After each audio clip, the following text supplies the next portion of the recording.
More casualties have been reported in Kyiv after Russian forces hit a university, while in Lviv residents paid tribute to the children who have died in a harrowing installation.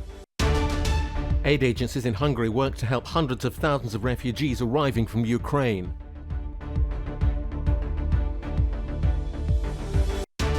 Bulgaria's former Prime Minister Boyko Borisov has been released after 24 hours in police custody for suspected misuse of public funds. At least one person was killed and 11 injured after Russian troops shelled a university in the northeastern city of Kyiv on Friday morning. Rescue workers pulled a survivor who was trapped under 3 metres of rubble for 8 hours.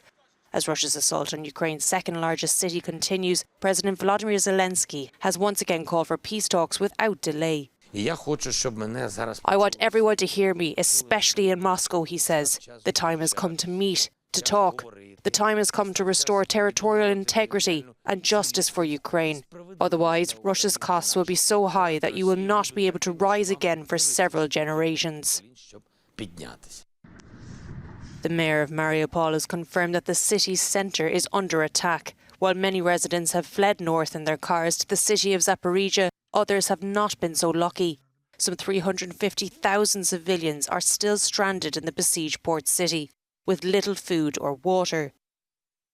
Meanwhile, Russia's defence ministry claims responsibility for bombing military facilities as far west as Lviv.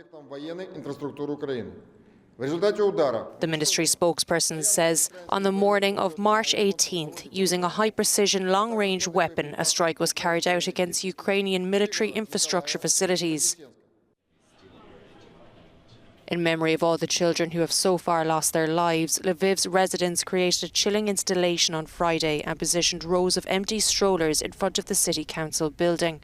Ukraine's authorities say at least 109 children have so far been killed in the conflict.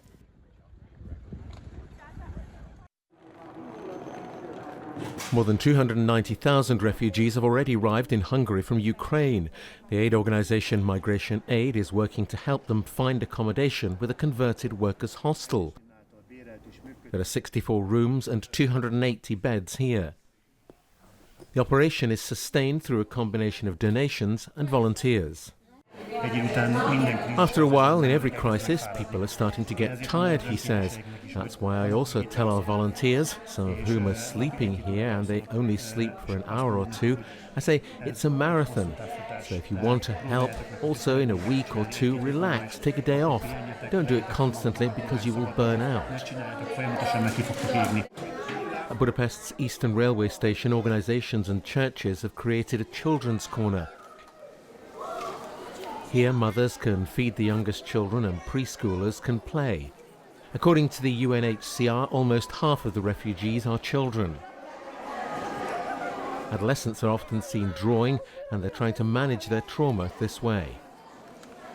Our reporter says most of the volunteers I talked to in the children's corner all say they were very tired, and the vulnerability of little children is mentally burdening them too.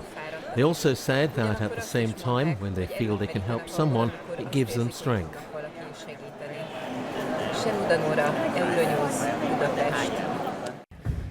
Another day, another shelled residential area in Ukraine's capital, Kyiv.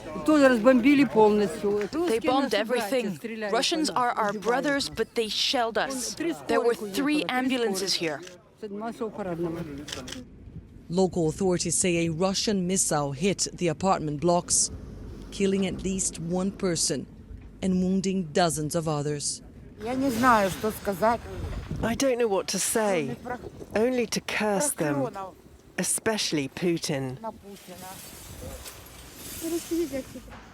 Over the past week, Kyiv has been hit multiple times, but residents who are left here are doing their best to carry on.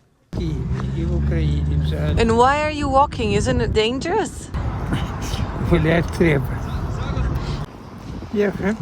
One must walk. I have lived enough. I'm not afraid. At a nearby subway station, some had sought shelter from the latest round of air raid sirens, while others were waiting for the metro. Services are disrupted, but some public transportation is surprisingly still operational. And so are some cafes, like the Buena Vista bar in central Kyiv, still serving customers despite war edging ever so close. A lot of journalists come here, a lot of locals come. They are all surprised that we are open and that they can have coffee like they did before the war, and they go back to that time. And now we're going to start baking croissants. We're going to get an oven and it will be even more comfortable here.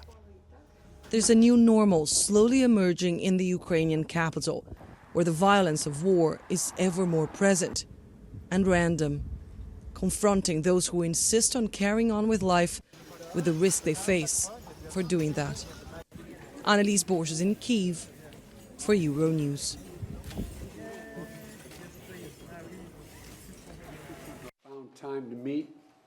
In an almost 2-hour phone call, China's President Xi Jinping has told his US counterpart Joe Biden that both countries had a responsibility to achieve world peace. President Biden reiterated the American position and defended the sanctions on Russia, which China has criticized. Both leaders agreed to keep the lines of communication open. The talks come amid concerns in Washington that Beijing could provide Moscow with military and financial support for their war. Since the start of the war, the Chinese government has had mixed stances on the Russian invasion, neither fully supporting nor opposing their ally. Bulgaria's ex-Prime Minister Boyko Borisov has been released from custody. The GERB party leader and 3 of his officials were detained for 24 hours in a nationwide operation that includes 120 investigations into the misuse of EU money between 2014 and 2019. However, prosecutors failed to come up with sufficient evidence to press charges.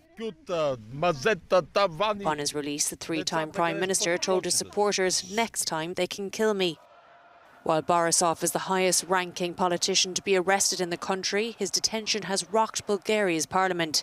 Some lawmakers were heard chanting for his resignation on Friday, while the opposition GERB party stormed out of the session and joined protesters in front of Sofia's parliament building, calling for his release. However, current Prime Minister Kirill Petrov says that no Bulgarian is above the law. Borisov was subject to corruption allegations several times during his tenure, but has denied any wrongdoing. Petrov's We Continue the Change party won last year's election on an anti-corruption ticket. It's been 11 years since the revolution in northern Syria began. Despite years of deadly Russian-backed offensives, thousands of protesters in the rebel enclave of Idlib took to the streets this week, calling for an end to the Assad regime. 5 million people have fled the country since the uprising began, while some 500,000 lives have been lost as the brutal crackdown on democracy continues. Brazil's Supreme Court has blocked popular messaging app Telegram in a bid to battle the spread of disinformation ahead of this year's presidential election. The move follows Telegram's failure to comply with previous rulings and remove accounts disseminating fake news. Telegram is widely used by President Bolsonaro and his supporters. Justice Alexandre de Moraes says Telecom's regulator Anatel has 24 hours to implement the suspension. 3 Russian cosmonauts have safely arrived at the International Space Station. The crew blasted off from their launch facility in Kazakhstan and docked their capsule at the lab just 3 hours later. Space veteran Oleg Armatyev and rookies Denis Matveyev and Sergei Korsakov were greeted by a crew of 2 Russians, 4 Americans and 1 German. The trio were the first new arrivals to the space station since Russia's assault on Ukraine began. Scribbles and doodles have always allowed artists, from Michelangelo to Pablo Picasso, to test and explore their creativity. And now the Villa Medici in Rome is displaying nearly 300 examples of this unjustly ignored bit of artistic production. The exhibition, in fact, really shows this dimension between, in fact, what is on the front, that's to say the rule, a Renaissance as we know it, and everything in the margins, and therefore a drawing. Forms of drawing that are really much freer, sometimes uncontrolled, sometimes automatic, where there is irony and play. These experimental, transgressive, regressive, or even liberating drawings, which are not subject to the rules and constraints of official art, are reminiscent of the freshness of children's doodles. And Pablo Picasso famously said of them, "It took me a lifetime to learn to draw like them."